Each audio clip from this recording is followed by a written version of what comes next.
Hello students, কেমন আছো সবাই? আশা করছি সবাই ভালো আছো। আজকের এই ভিডিওটিতে আমি তোমাদের সাথে কিছু প্রশ্ন আলোচনা করব, যেগুলো তোমাদের আপকামিং যে কোনো কম্পিটিটিভ এক্সামসের জন্য খুবই গুরুত্বপূর্ণ। তাই স্কিপ না করে তোমরা শেষ পর্যন্ত অবশ্যই দেখো। প্রথম প্রশ্ন কি বলেছে দেখো, ভারতের প্রথম টিভি ট্রান্সমিটার কবে ইনস্টল করা হয়েছিল?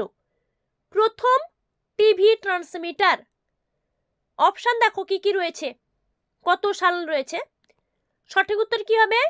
অপশান সি, 1959 সাল। আমি যদি প্রপারলি ডেটটা বলি তাহলে হবে 15ই সেপ্টেম্বর 1959 সালে ভারতের প্রথম টিভি ট্রান্সমিটার একটা অস্থায়ী স্টুডিও সহ দিল্লিতে সম্প্রচার করা শুরু হয়েছিল। ঠিক আছে, 1959 সালে 15ই September.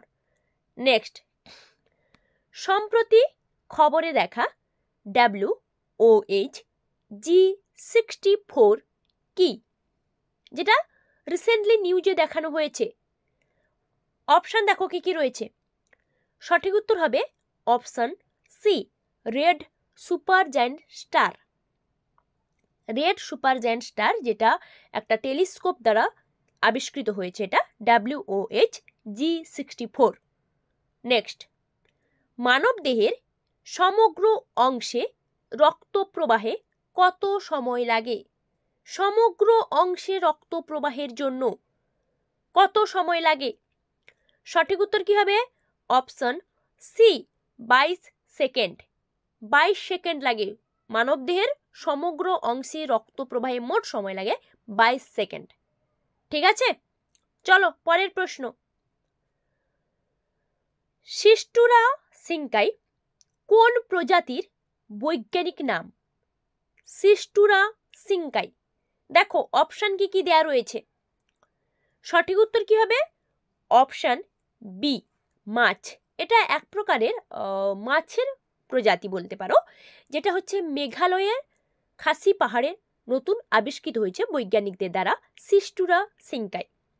Next, clouded leopard national park কোন রাজ্যে অবস্থিত? ক্লাউডেড লেপার্ড ন্যাশনাল পার্ক, দেখো অপশান কি কি রয়েছে, রাজ্যগুলোর নাম দেয়া রয়েছে। সঠিক উত্তর কি হবে? সঠিক উত্তর হবে অপশান ডি, ত্রিপুরা। এটা মূলত পশ্চিম ত্রিপুরা জেলার সিপাহী দেলা যে বন্যপ্রাণী অভয়ারণ্য রয়েছে, ওই বন্যপ্রাণী অভয়ারণ্যের কাছে অবস্থিত ক্লাউডেড লেপার্ড ন্যাশনাল পার্ক, যেটা 2007 সালে প্রতিষ্ঠিত হয়েছিল। মূলত লেপার্ডদের একটা সংরক্ষণের আবাসস্থল বলতে পারো ওটা। নেক্সট প্রশ্ন, প্রথম তুর্কি ভারত আক্রমণকারী হলেন কে? প্রথম তুর্কি যিনি ভারত আক্রমণ করেছিলেন কে ছিলেন? অপশান দেখো কি কি দেয়া রয়েছে। সঠিক উত্তর কি হবে? সঠিক উত্তর হবে অপশান বি, সবুকতগিন, যিনি একমাত্র প্রথম তুর্কি ছিলেন যিনি ভারত আক্রমণ করেছিলেন, প্রথম তুর্কি হিসেবে সবুকতগিন। ঠিক আছে, নেক্সট প্রশ্ন, মুঘল সম্রাটদের মধ্যে কে দ্বিতীয় শাহজাহান নামে পরিচিত ছিলেন? মুঘল সম্রাটদের মধ্যে দ্বিতীয় শাহজাহান নামে পরিচিত কে ছিলেন? দেখো অপশান কি কি দেয়া রয়েছে, মুঘল সম্রাটদের নাম দেয়া রয়েছে। সঠিক উত্তর কি হবে? সঠিক উত্তর হবে অপশান ডি, রাফি-উদ-দৌলা, যিনি দ্বিতীয় শাহজাহান নামে পরিচিত ছিলেন, রাফি-উদ-দৌলা। ঠিক আছে, নেক্সট প্রশ্ন,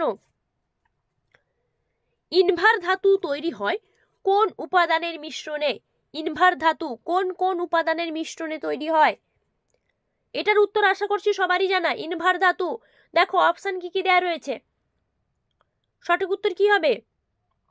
সঠিক উত্তর হবে অপশান বি, লোহা ও নিকেল। লোহা ও নিকেল ধাতুর মিশ্রণে তৈরি হয় ইনভার ধাতু।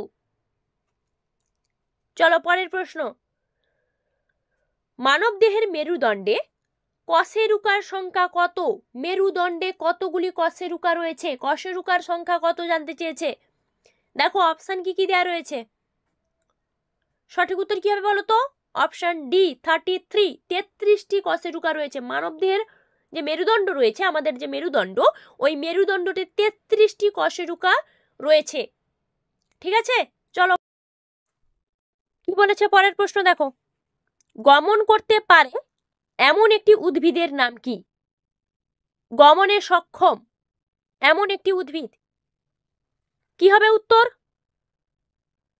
সঠিক উত্তর হবে অপশন সি ক্ল্যামাইডোমোনাস, যেটা গমনে সক্ষম একটি উদ্ভিদ ক্ল্যামাইডোমোনাস। ঠিক আছে, গমন করতে পারে ক্ল্যামাইডোমোনাস, অপশন সি।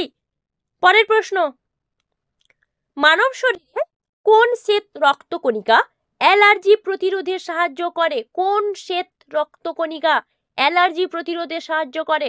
দেখো অপশন কি কি দেওয়া রয়েছে, শ্বেত রক্তকণিকার প্রকারভেদ দেওয়া রয়েছে। সঠিক উত্তর কি হবে?